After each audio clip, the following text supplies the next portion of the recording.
আজ আমি তোমাদের সাথে মাছের একটা একেবারে অন্যরকম রেসিপি শেয়ার করব।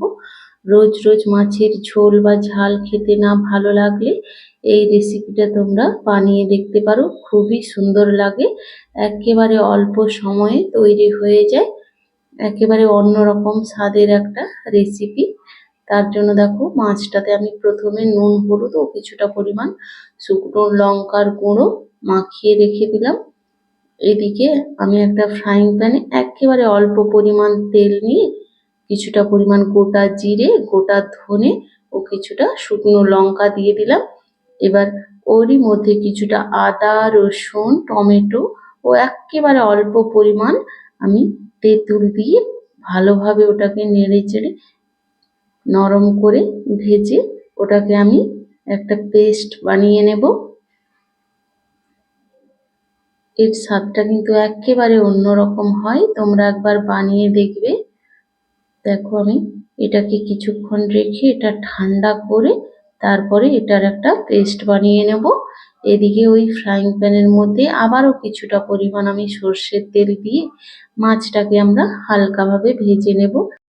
এটা একটা সাউথ ইন্ডিয়ান ডিশ। সাউথ ইন্ডিয়াতে সাধারণত এই রান্নাটা কাঁচা মাছ দিয়েই বানায়, তবে আমরা বাঙালি তো সাধারণত পোনা মাছের রান্না কাঁচা বানানোর খুব একটা সাহস পাই না, তাই আমি মাছটাকে হালকাভাবে ভেজে নিলাম। তোমরা চাইলে মাছটাকে কাঁচাও বানাতে পারো, তাতেও আশা করি স্বাদটা ভালোই হবে। দেখো, একেবারে হালকাভাবে আমি মাছটা ভেজে আমি তুলে নিচ্ছি। তোমরা একবার বানিয়ে দেখবে, এই রান্নাটা একেবারে অন্যরকম হয়। মাছটা তুলে নিয়ে আমি ওই ফ্রাইং প্যানের মধ্যে আবারও একেবারে অল্প পরিমাণ তেল দিয়ে দিলাম। তেল দিয়ে আমি কিছুটা পরিমাণ গোটা কালো সর্ষে দিয়ে দিলাম। কালো সর্ষে না থাকলে তোমরা সাদা সর্ষেও দিতে পারো। আমি কিছুটা পরিমাণ কারি পাতা দিয়ে দিলাম।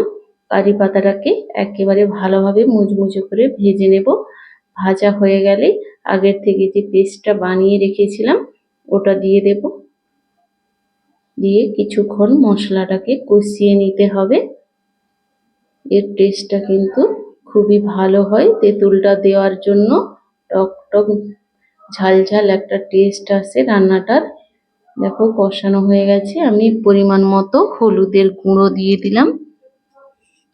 হলুদের গুঁড়োটা দিয়ে হলুদের যাতে কাঁচা গন্ধ না থাকে তার জন্য আবারও কিছুক্ষণ কষিয়ে নিতে হবে মশলাটাকে। জলটা শুকিয়ে আসলেই আমি কৌটোটা ধুয়ে আমি পরিমাণ মতো জল দিয়ে দেব। তোমরা যে যেমন গ্রেভি পছন্দ করো সেই অনুযায়ী জলটা দেবে। কিছুটা পরিমাণ জল অবশ্যই দিতে হবে যাতে মাছগুলো ভালোভাবে সেদ্ধ হয়।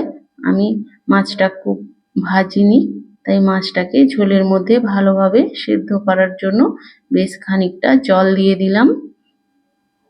দিয়ে আবারও কিছুক্ষণ ঢাকনা দিয়ে আমি মাছগুলো ঝোলের সাথে মিশিয়ে ফুটিয়ে নেব।